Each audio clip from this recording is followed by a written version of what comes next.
Olá pessoal, tudo bem com vocês? Sejam bem-vindos ao nosso canal. Você conhece alguém que parece estar sempre se gabando? Alguém que tem dificuldade de ouvir os outros e se ofende com qualquer crítica e sempre parece estar na defensiva ou quer ser o centro da atenção a todo tempo? Talvez essa pessoa apresente sinais de um transtorno que vamos entender um pouco mais no vídeo de hoje. O transtorno de personalidade narcisista. Se esse vídeo te interessa, fique conosco até o final do vídeo.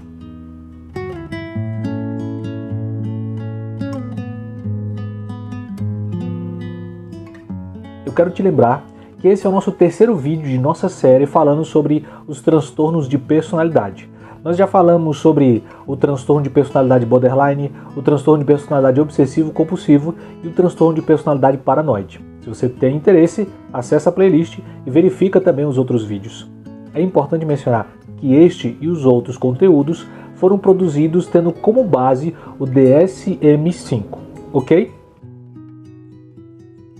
Esse transtorno é caracterizado por um padrão duradouro de grandiosidade, necessidade excessiva de ser admirado e, infelizmente, grande falta de empatia.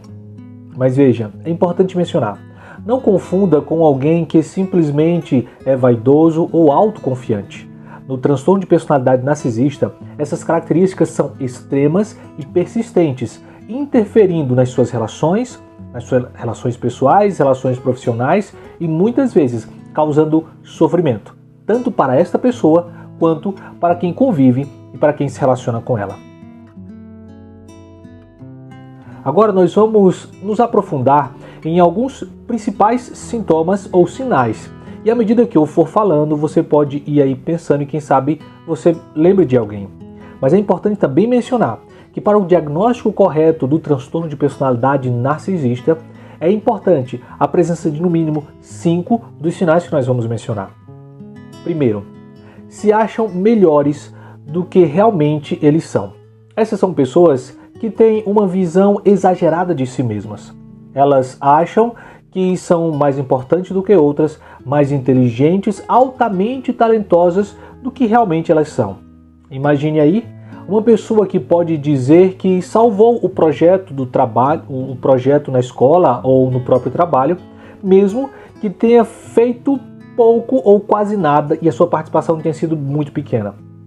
Muitas vezes elas se surpreendem ou até acabam se ofendendo quando os outros não reconhecem ou elogiam o que elas entendem ser suas grandes qualidades e grandes conquistas. Segundo, vivem em um mundo de fantasia. É comum eles estarem sempre imaginando que terão sucesso, um sucesso extremo, terão muito poder, beleza fora do comum ou encontrarão o amor perfeito. Podem sonhar com uma vida de fama, de luxo e de sucesso, mesmo sem dar nenhum passo real para ter esse resultado na sua vida. Acabam comparando-se com celebridades, como se estivessem no mesmo nível. Terceiro, acham que são únicos e especiais. Elas acreditam que só podem ser compreendidas por pessoas tão especiais quanto elas. Por isso, só querem conviver com quem consideram a altura de estarem com ela. Só aceitam ser atendidos pelos melhores profissionais ou só querem trabalhar em lugares onde possam lhe dar um melhor status na sociedade. Se não forem bem tratadas, elas acabam desvalorizando a outra pessoa, como alguém que, por exemplo, considera que não foi bem tratado pelo médico, logo vai dizer que o médico não sabe de nada. Quarto, precisam ser constantemente admirados. Elas têm uma necessidade exagerada de receber atenção, elogios e reconhecimento. Sua autoestima depende em muito do que as outras pessoas pensam dela.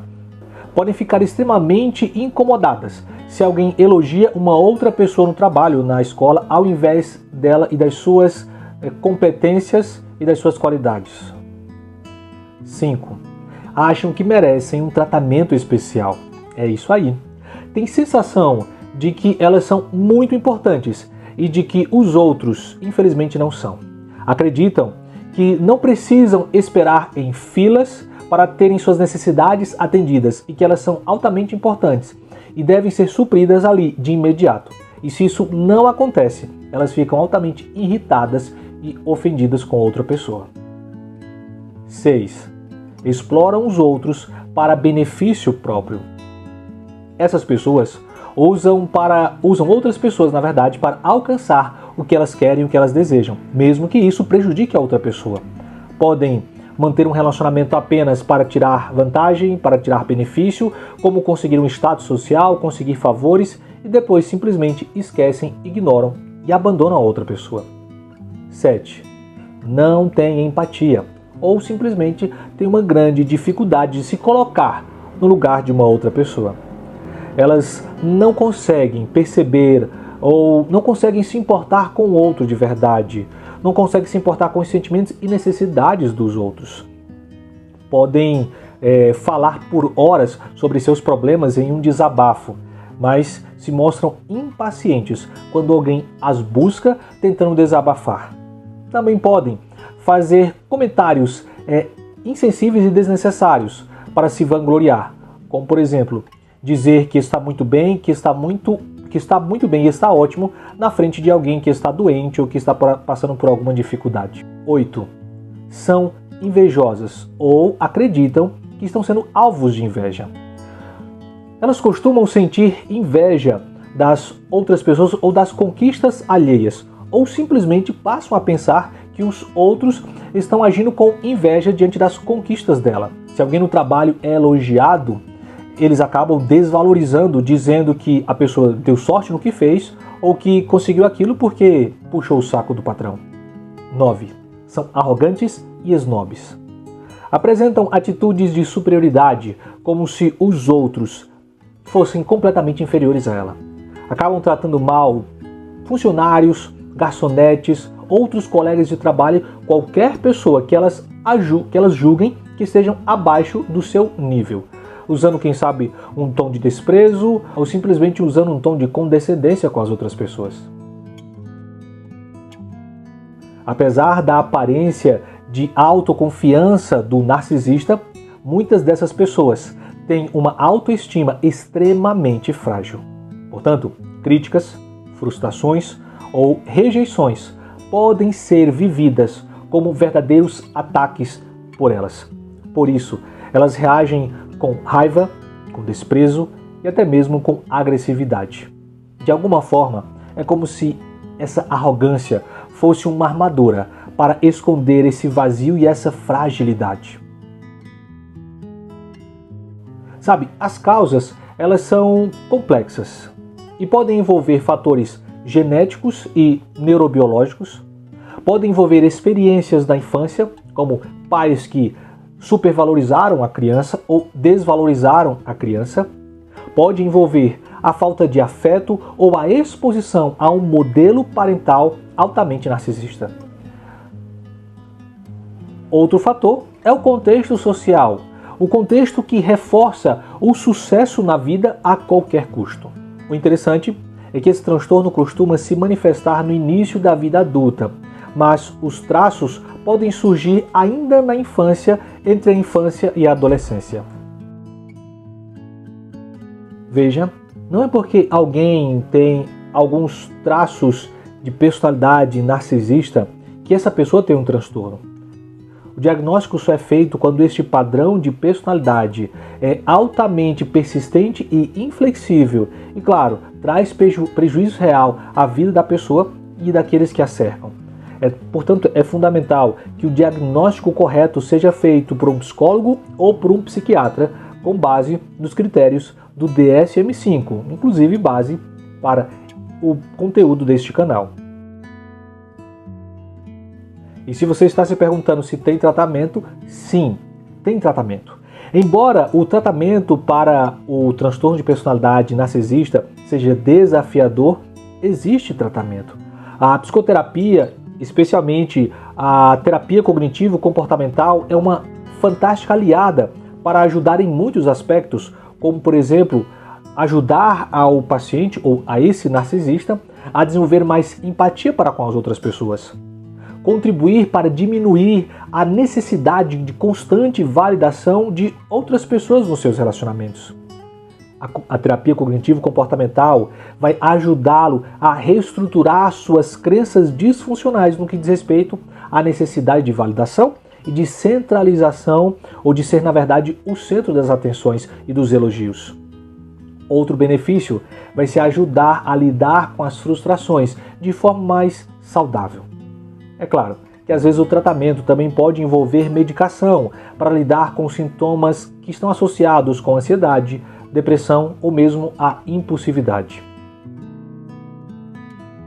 Quem sabe você se pergunte, mas e se eu convivo com alguém que é narcisista, o que eu faço? Veja, conviver de fato com um narcisista pode ser exaustivo emocionalmente e em todos os aspectos possíveis. É comum nesse relacionamento a outra pessoa sentir culpa, sentir um desgaste, sentir-se manipulada por ela. Por isso, é essencial estabelecer limites nessa relação.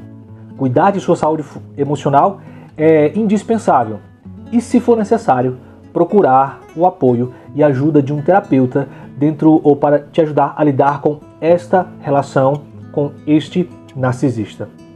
Por fim, o transtorno de personalidade narcisista não é apenas ego inflado, como algumas pessoas acham. É de fato um distúrbio sério que precisa ser compreendido, mas precisa se estabelecer limites e, claro, há tratamento para ele. Se você se identificou com algum destes sinais ou conhece alguém que por algum motivo pode se encaixar nesses sinais, não ignore.